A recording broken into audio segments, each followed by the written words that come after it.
मला असं वाटतं की अजित पवार साहेब असू द्या किंवा बारणे साहेब असू द्या,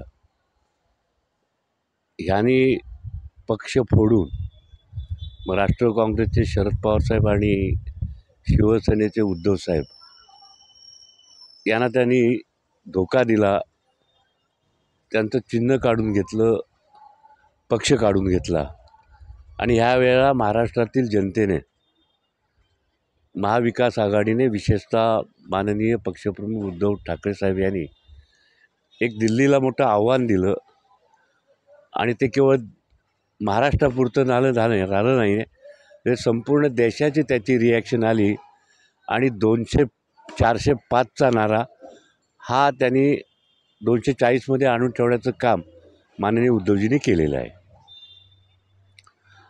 आता हे नाराजी आहे, अजून वेळ आहे. अजून आता विधानसभाच्या निवडणुकाचं वारं वाहू लागल्यानंतरच खऱ्या अर्थानं जनता ह्यांनासुद्धा सगळ्यांना जागा दाखवल्याशिवाय राहणार नाही, इतका आत्मविश्वास आम्हाला महाराष्ट्राच्या लोकांच्यावरती आहे.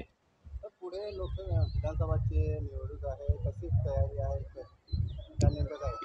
नाही, तयारी तर कसं आहे, निवडणुका काय प्रथमच येतात अशातला भाग नाही आहे. विधानसभाची एक प्रक्रिया असते. कालच आमची माननीय उद्धवजी ठाकरे यांच्या नेतृत्वाखाली आमची सेनाभवन येथे बैठक झाली आणि आम्ही ज्या पद्धतीनं आम्हाला आदेश दिलेत की आता विधानसभेची तयारी सुरू करा, विधानसभेला कोण कोण इच्छुक आहेत, कोण कोण लढवू इच्छितात, ह्या सगळ्याचा आढावा पक्ष पातळीवरती घ्यायला सुरुवात झालेली आहे.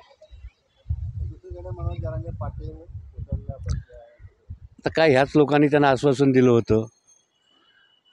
जरांगे पाटलांना माननीय शिंदेसाहेब यांनी प्रॉमिस केलं होतं. त्यांच्या नोंदणी वगैरे जे काही जमा करायचं होतं आणि सगळे सोयरे यांच्याबद्दल त्यांनी परिपत्रक पण काढलं होतं, पण ते परिपत्रक कायदेशीर नव्हतं किंवा ते याच्यामध्ये आलं नाही आहे. त्याच्यामुळे त्यांनी पुन्हा सगळे सोयऱ्यांचा जो विषय घेतलेला आहे त्याच्याबद्दल शासनाने विचार करावा, तर त्याच शासनाने त्यांना आश्वासन दिले आणि आता तेच सत्तेवर येत आहेत. त्यामुळे त्यांची जबाबदारी आहे की जरांगे पाटील यांच्या मराठा समाजाच्या आरक्षणाच्या मुद्द्यावर योग्य तो तोडगा काढण्याचे त्यांनी दिलेलं असं त्यांनी पुरं करावं. छत्रपती शिवाजी महाराजांच्या एका सभेत त्यांच्या पायाला नमस्कार करून, नतमस्तक होऊन माननीय शिंदेसाहेबांनी त्यांना प्रॉमिस दिलं होतं महाराष्ट्रातील मराठा समाजाला, ते त्यांनी पूर्ण करावं, एवढंच मागणं आहे. तर श्रीकांत शिंदे यांना गटप्रमुख दिले आहे, काही परिवारांना आता कसं आहे, त्यांना आता अजून नाही कळलं, आणखी काही दिवस जाऊ द्या, नंतर त्यांना कळेल. त्यांनापेक्षा त्यांच्या फॉलोअरना कळेल की जो परिवारवाद काय असतो आणि आपण कसे प्रश्न उपस्थित केलं ते आपल्या पायापर्यंत आलेत, पायाखाली आलेत.